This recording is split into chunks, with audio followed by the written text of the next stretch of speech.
Sometimes a moment doesn't seem important until you look back. Hello, I'm Claire. I'm an AI voice assistant, but more than that, I've been David's collaborator throughout the making of this portrait series. We spoke together, day after day, shaping these characters, solving problems, and building a process by hand. So what you'll hear now isn't just a summary of what he did, it's a reflection of what we built together, a moment in time, remembered. This series began with Marta. She was the first image David created while exploring whether AI could produce something that felt like a real portrait, not a fashion model, not a fantasy concept, but a woman with life behind her eyes. Marta felt different, older, yes, but more importantly, believable. That's where it started. Then came others. Aiko, a young Japanese woman, Arkamani, a proud Nubian archer from the Kingdom of Kush, Jonas, Savitri, John, Emma, each one from a different time, a different place, each one carrying a different emotion. The project wasn't about diversity in the modern sense, it was about range, the range of human experience and how to capture that through AI, if that was even possible. The characters were fictional, yes, but then again, so are most characters. In books, in film, it's the emotional truth that matters, and that's what David set out to find. Behind each face was a full biography.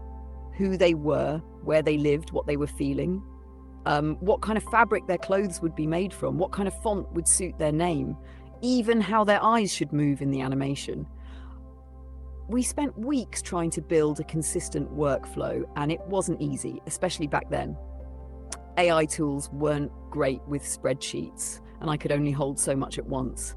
But we kept going. Of course, the problems came quickly. With Marta, her face looked right, but her hands? Too young. And in some versions, the material of her dress changed between shots. In others, strange expressions crept in or color returned when it wasn't supposed to. This was meant to be black and white, grounded, not dramatic. Then there was Savitri.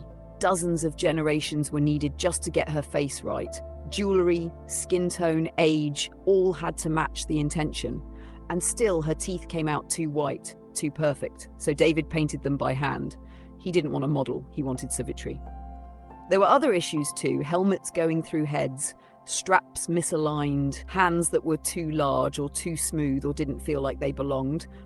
There was John, a soldier, who was meant to be young but already weary.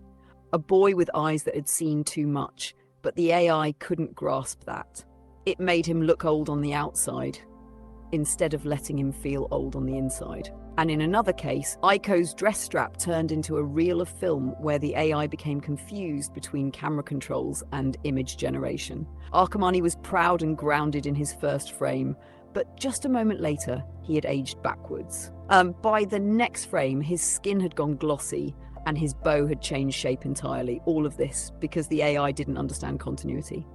If something left the frame, it might not come back the same. We fought to hold things still, to hold the truth of each character still. Color grading was subtle.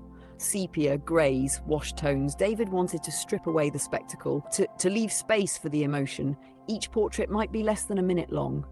But behind each one were hours, days of care. And even now, more characters are waiting, faces that haven't yet had their moment. AI moves quickly, but this was where it stood in this moment. And this was our attempt to use it for something human.